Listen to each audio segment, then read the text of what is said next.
जय भोलेनाथ। आप सभी का दिन शुभ और मंगलमय हो और आप सभी पर महादेव की कृपा सदा बनी रहे। आज सुनिए फाल्गुन मास महात्म्य में आगे की कथा।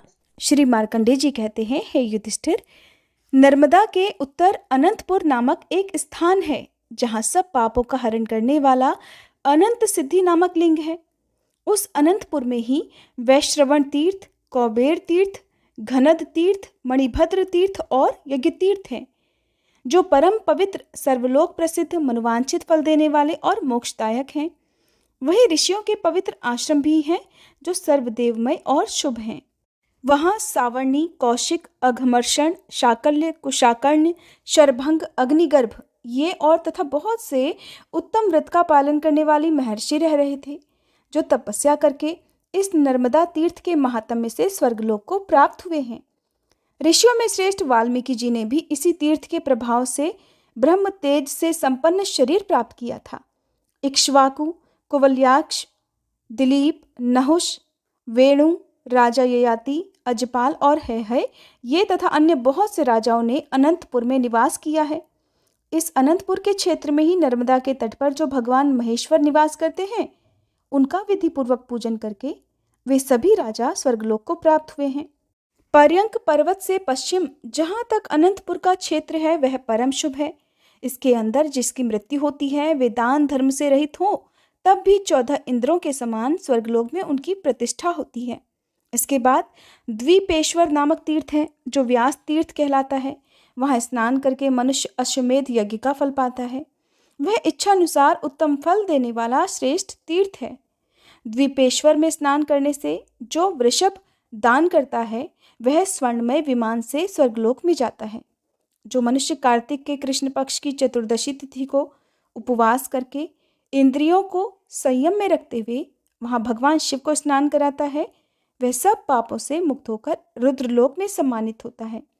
ब्रह्मा आदि संपूर्ण देवता और तपोधन ऋषि व्यास तीर्थ में जाकर भावितात्मा भगवान शंकर की स्तुति किया करते हैं। दूसरे जो भी सिद्ध, गंधर्व, किन्नर और नाग आदि हैं, वे नाना प्रकार के स्तोत्रों से भगवान शंकर की स्तुति करते हुए कहते हैं कि जिनके हाथ में शक्ति है, जिनके समान शक्तिशाली वीर दूसरा कोई नहीं है, वे समस्त देवताओं द्वारा आराधित और पूजित सुरश्रेष्ठ भगवान भूतनाथ, जिसको चाहे ऊंचा उठा सकते हैं और जिसे चाहे अवनति में डाल सकते हैं। जिनके एक बाण से त्रिपुर भस्म कर दिया गया, जिनके ललाटवर्ती नेत्र द्वारा देखने मात्र से ही कामदेव भस्म हो गया और जिन्होंने अपने श्रेष्ठ त्रिशूल से अंधकासुर को चीर डाला, उनके साथ भला कौन विरोध कर सकता है। जिन्होंने अपनी जटा के अग्रभाग में जलराशि की उत्ताल तरंगों से संयुक्त गंगा जी को धारण कर रखा है, जिनके चरणारविंद के अंगुष्ठ का जरा सा दबाव पाकर लंकापति रावण भी मूर्छित होकर गिर पड़ा था, जिन्होंने समस्त देवताओं और असुरों के सामने दक्ष के यज्ञ का क्षण भर में ही विध्वंस कर डाला था, जिनके लिंगमय विग्रह के पूजन से मनुष्य मनोवांछित फल प्राप्त कर लेते हैं, उन भगवान शंकर के समान या उनसे बढ़कर दूसरा भला कौन देवता है। जो विधि विधान से महादेव जी की आराधना करके यस्यास्ति शक्ति इत्यादि स्तोत्र का हर दिन प्रातःकाल प्रयत्नपूर्वक पाठ या स्मरण करता है, वह भगवान शंकर का पार्षद होता है।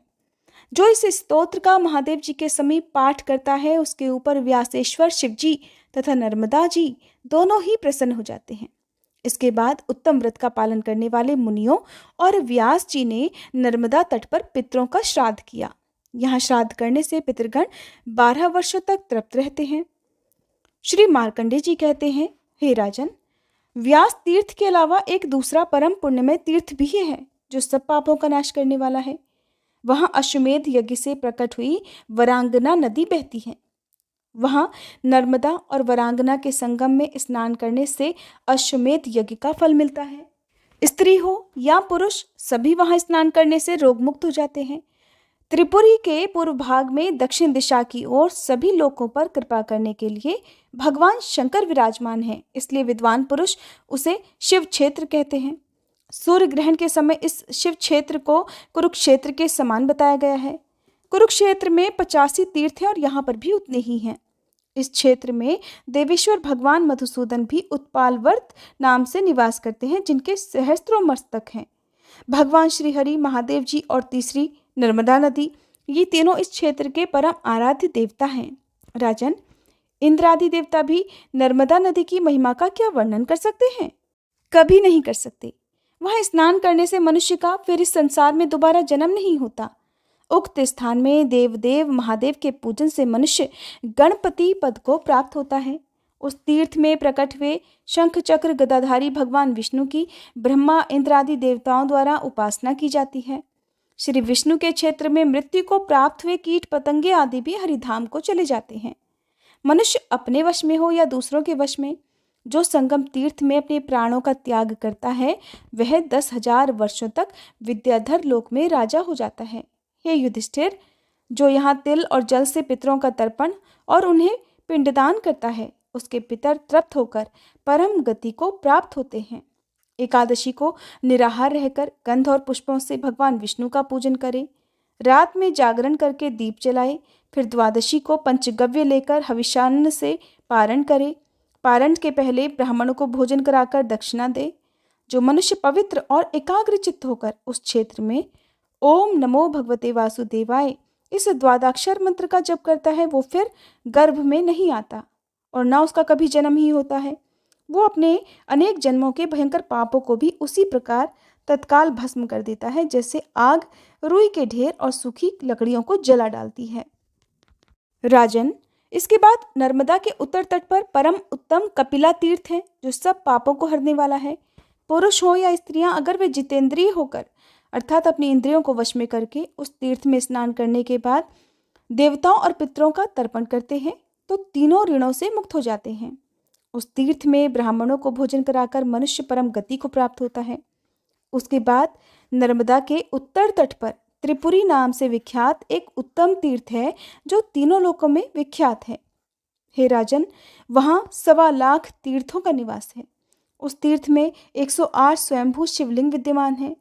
ये वही स्थान है जहाँ त्रिशूलधारी देवाधिदेव महादेव ने त्रिपुर को मार गिराया था। यहाँ देवदेव महादेव के नाम से कीर्तन और नर्मदा जी के जल द्वारा उनका स्नान और पूजन करने से ब्रह्महत्या नष्ट हो जाती है। गंध पुष्प धूप दीप तथा वैभव विस्तार से पूजन करने पर जो पुण्य मिलता है उसकी गणना सहस्त्रों वर्षों में भी नहीं की जा सकती। भगवान शिव के उद्देश्य से जब दान किया जाता है तब उस दान का पुण्य असंख्य हो जाता है। वे सभी मनुष्य धन्य हैं जो त्रिपुरी में स्नान करने के बाद महादेव जी का दर्शन करते हैं। जो मनुष्य त्रिपुरी में निवास करता है वह साक्षात कैलाश में निवास पाता है।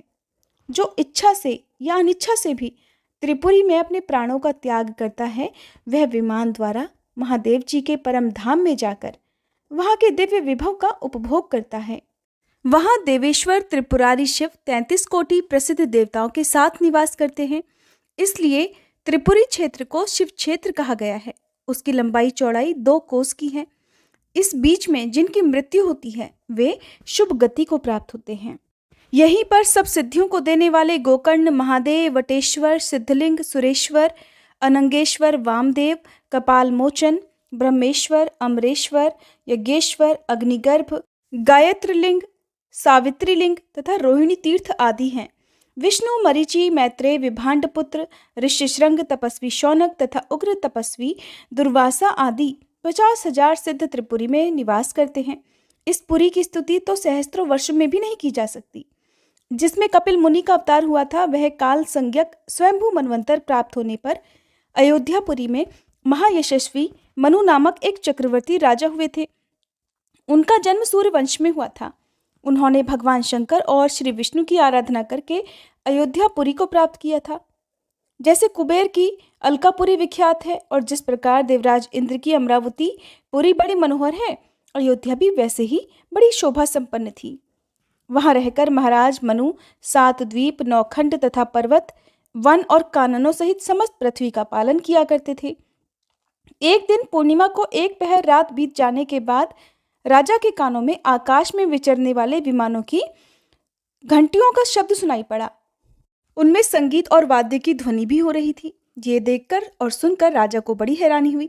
वे सोचने लगे कि ये विमान किसके हैं जो मेरे ही भवन के ऊपर खड़े हुए हैं, और ये कितना साहस भरा काम है।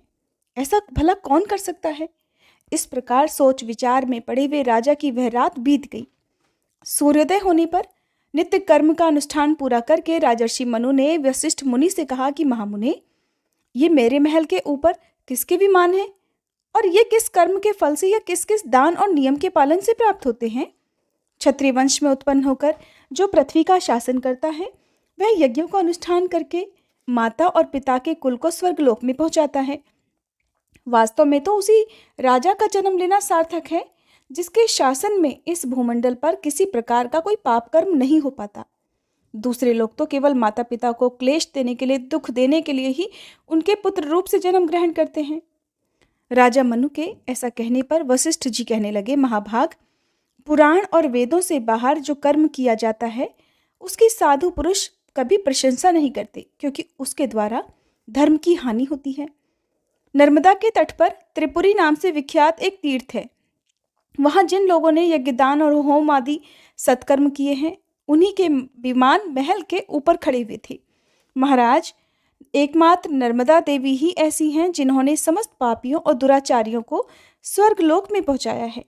संसार समुद्र में डूबे हुए पाप से दूषित मन वाले जीवों को भी स्वर्गलोक में पहुंचाने के लिए ये नर्मदा नदी दिव्य विमान स्वरूप है। महाभाग, श्री ब्रह्मा, विष्णु और महादेव जी को छोड़कर दूसरा कोई भी एक मुख वाला पुरुष नर्मदा नदी के पुण्यों का वर्णन कभी नहीं कर सकता। नर्मदा नदी के तट पर किए गए तप, दान और सत्कर्मों के पुण्य की भी कोई गणना नहीं कर सकता। जम्बू द्वीप में जो जो तीर्थ और समुद्र हैं उनमें से कोई भी नर्मदा नदी की बराबरी नहीं कर सकते। पुण्य क्षेत्र में किया हुआ पाप वज्रलेप हो जाता है, यही बात धर्म के लिए भी है। वहां किया हुआ धर्म भी अक्षय होता है। ये जीवन चंचल है, क्षणभंगुर है, इसलिए मनुष्य कभी पाप ना करे।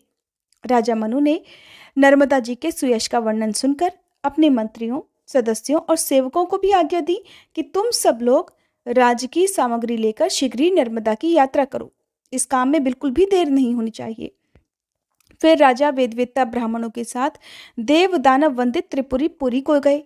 वहां रानियों और समस्त परिवार के साथ नर्मदा जी के जल का दर्शन करके वे जन्म भर के पापों से मुक्त हो गए। उस तीर्थ में विधिपूर्वक स्नान करके देवताओं और पितरों का तर्पण करने के बाद राजा ने चंदन और पुष्प आदि से महादेव जी की पूजा की और नर्मदा नदी के तट पर 10 योजन का विशाल यज्ञ मंडप का निर्माण करवाया।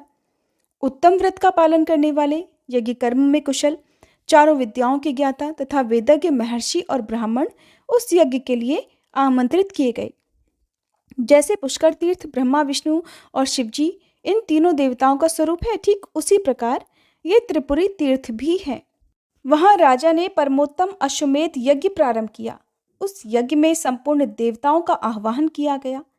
देवराज इंद्र भी पधारे थे। मनु ने अर्घ, पाद्य, मधुपर्क और विष्टर आदि देकर सबको संतुष्ट किया। वेदोक्त विधि के अनुसार यज्ञ का काम पूरा हुआ। ब्राह्मणों को वैभव के अनुसार दक्षिणा देकर प्रसन्न किया गया। देवता, पितर और मनुष्य सभी तृप्त होकर फिर परम गति को प्राप्त हो गए। श्री ब्रह्मा, विष्णु और शिवजी राजा को वरदान देकर अपने अपने लोक में चले गए। इस तीर्थ में किया हुआ तप और दान सब कुछ अक्षय होता है। इस प्रकार महातेजस्वी महाराज मनु का यज्ञ जब पूरा हो गया तब उन्होंने दोनों हाथ जोड़कर नर्मदा जी से कहा, हे देवी, केवल सहस्त्रों चांद्रायण और सैकड़ों सोमयाग का जो फल है वो आपके जल का पान करने मात्र से होने वाले पुण्य की बराबरी कभी नहीं कर सकता। हे देवी, आपने संपूर्ण जगत को तथा समस्त चराचर जीवों को व्याप्त कर रखा है। जैसे आग रुई के ढेर को जला देती है, उसी प्रकार आपका जल स्नान, आह्वाहन, पान, स्मरण और कीर्तन करने से मनुष्य के अनेक जन्मों की पाप राशि को भस्म कर देता है। देवी, आप पितरों के हित की कामना से स्वर्ग की सीढ़ी बनकर आई हो। चारों प्रकार के जीवों को अब स्वर्गलोक में पहुंचाओ। हे नर्मदे, लोक में जो कोई भी नदियां और नाना प्रकार के तीर्थ हैं उन सबकी जननी आप ही हो। आप पितरों का उद्धार करने वाली पराशक्ति हो। जैसे सूर्य और चंद्रमा का प्रभाव सब जीवों पर एक समान रूप से पड़ता है, जैसे बादल अन्न के पौधों और घासों पर एक समान रूप से जल की वर्षा करते हैं, उसी प्रकार आप संपूर्ण विश्व पर समान रूप से स्नेह रखने वाली गौरवमयी माता हो। हे शुभे, श्री ब्रह्मा और बृहस्पति जी सहस्त्रों वर्षों तक लगे रहने पर भी आपके गुणों का पूरी तरह वर्णन करने में समर्थ नहीं हैं। अमित तेजस्वी मनु जी के द्वारा किए हुए इस स्तुति को सुनकर परम सौभाग्यशालिनी नर्मदा देवी बोली, महाभाग, मैं तुम पर बहुत प्रसन्न हूँ। तुम कोई मनोवांछित वर मांगो। तब महादेवी नर्मदा जी को नमस्कार करके राजा ने कहा, देवी, आप संपूर्ण जगत को पवित्र करो और अयोध्या प्रदेश में अनेक नदियां प्रकट हो जाएं। देवलोक में गंगा आदि अनेकों सरिताएं बहती हैं, ऐसा सुना गया है। वे सब इस भूलोक में जिस भी प्रकार हो उतर आए, ऐसा उपाय कीजिए। सुनकर नर्मदा जी कहने लगी, राजन, त्रेता युग के प्रथम भाग में तुम्हारे कुल में भगीरथ नाम से विख्यात एक राजा होंगे। वे इस लोक में गंगा जी को लाएंगे। त्रेता के दूसरे भाग में इस भारतवर्ष के भीतर कालिंदी, सरस्वती, सरयू तथा महाभागा, गंडकी आदि नदियां भी प्रकट हो जाएंगी। तुम्हारे वंश में उत्पन्न भगीरथ के ही नाम पर सरिताओं में श्रेष्ठ गंगा जी भागीरथी कहलाएंगी। भागीरथी के ही समान उनका दूसरा नाम जाह्नवी भी होगा। ये सारी नदियां कन्या द्वीप में प्रसिद्धि को प्राप्त होंगी। जय भोलेनाथ। आज के अध्याय में बस इतना ही। इसके आगे की कथा आप सभी आने वाले अध्याय में जरूर सुनिएगा।